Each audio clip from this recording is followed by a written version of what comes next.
Well, hey there. Doug Bernard back in the download chair. Always good to be with you. I only wish I had good news to start. Well, we start where we can, and we kick it off now with what's being called an extremely rare event. However, what exactly that event was is still unclear. Nighttime footage here. All that remains of what is claimed to have been a farm construction site in Syria's eastern Abu Kamal region. Now, locals say the site was set upon Sunday by U.S. gunships, leaving 8 civilians dead. Now, clearly no doubt about the bloodstains and bullet holes seen throughout the site, nor about the claims of the witnesses, all of whom say that 4 U.S. helicopters were involved. However, U.S. military forces in neighboring Iraq are denying any involvement in the incident. Previously, the U.S. has accused Syria of using the region as a launching base for terrorist infiltration into Iraq.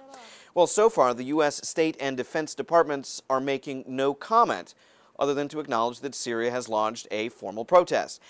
Damascus, meanwhile, is saying quite a lot, accusing the United States of, quote, terrorist aggression, among other charges. Clearly a fluid story, and one that we'll keep on top of for you. Well, to the mountainous northeast of the Democratic Republic of Congo now, thousands of civilians in the North Kivu province on foot, all fleeing a rebel group that has seized an army base near Goma and is reportedly killing those loyal to the government. Now, United Nations peacekeepers are stationed in the middle of the fighting, the UN reporting that Indian troops in the region have been fired upon by rebels, only later to have to fight off stone-throwing civilians, angry that more isn't being done to help. Well, it may have seemed at times that it would never come, but the actual, real, honest-to-goodness last week of this U.S. presidential campaign is upon us. And that is sending contenders John McCain and Barack Obama sprinting to the finish line. 24 months, at least, this campaign has lasted. Hopefuls have come and gone, mostly gone.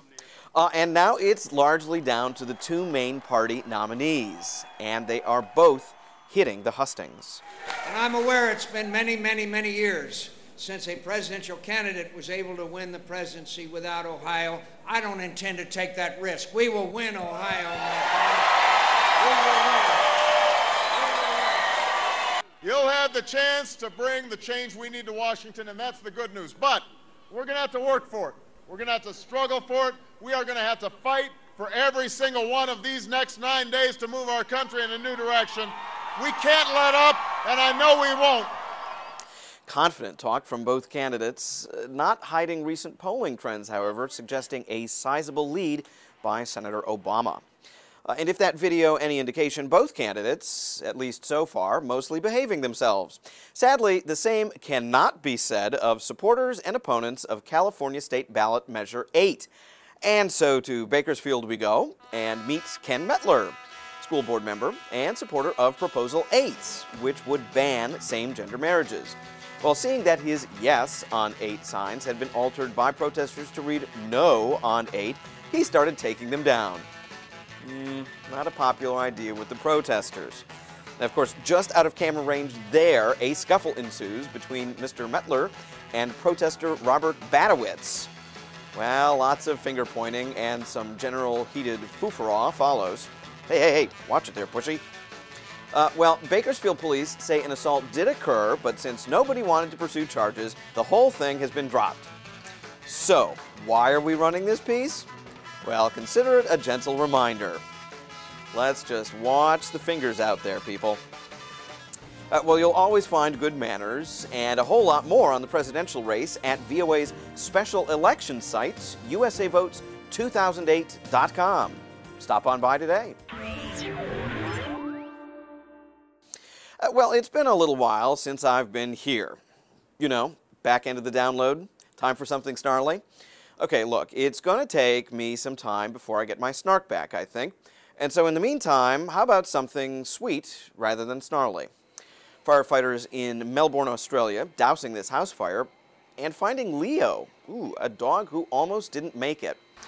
You see, when the fire broke out, the home's family of 4 managed to get out of the house. None hurt. Good news. But they couldn't find Leo, and a panicked search followed.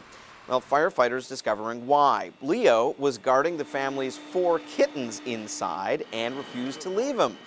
It almost killed him, but some CPR and a little water, bringing Leo right back around.